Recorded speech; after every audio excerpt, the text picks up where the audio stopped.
CM Revanth Reddy గారు old సిటీని ప్రపంచ స్థాయి ఆధునిక ఆర్థిక కేంద్రంగా తీర్చిదిద్దేందుకు ప్రణాళికలు సిద్ధం చేస్తున్నారు. నగరంలో మరో ఆర్థిక చక్రాన్ని సృష్టించేలా మూసీ పునర్జీవ ప్రాజెక్టును చేపట్టనున్నారు.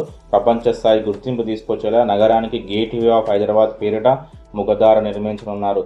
తొలి దశలో హిమాయత్ నగర్ నుంచి బాబ్ ఘాట్ వరకు 9 కిలోమీటర్ల మేర అభివృద్ధి చేస్తారు. శంషాబాద్ ఎయిర్పోర్ట్ నుంచి ఔటర్ రింగ్ రోడ్డు వైపు వెళ్లే మార్గం వద్ద గేట్వేను నిర్మించనున్నారు. కిస్మత్పుర నుంచి బాపు ఘాట్ వరకు మూసీ నదీ తీరాన్ని అభివృద్ధి చేస్తారు. ఈ మార్గంలో కన్వెన్షన్ సెంటర్లు, ఇతరత్ర ప్రాజెక్టులు నెలకొల్పుతారు. దీంతో పాటు గాంధీ సరోవర్ వద్ద ప్రపంచంలోని అత్యంత ఎత్తైన ఐకానిక్ టవర్ నిర్మించాలని ప్రభుత్వం నిర్ణయించింది.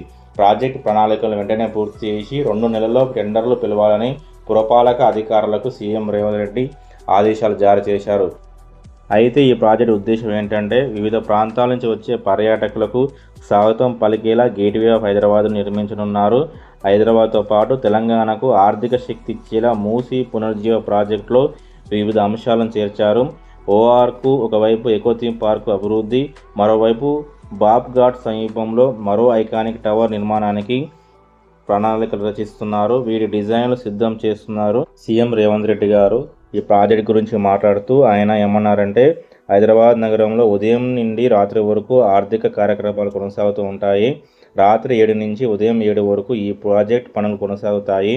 ఇది సుందరీకరణ కాదు, తెలంగాణ ఆర్థిక వ్యవస్థకు మరో ఆర్థిక చక్రం. ఇందులో ఎలివేటెడ్ కారిడార్లు, ఐటీ కంపెనీలు, హోటళ్లు, పరిశ్రమలు, పర్యాటకం ఉంటాయి. మన దేశంలో పాత నగరాలను విడిచిపెట్టి కొత్త నగరాలకు, ఇతర ప్రాంతాలకు వలస వెళ్తున్నారు.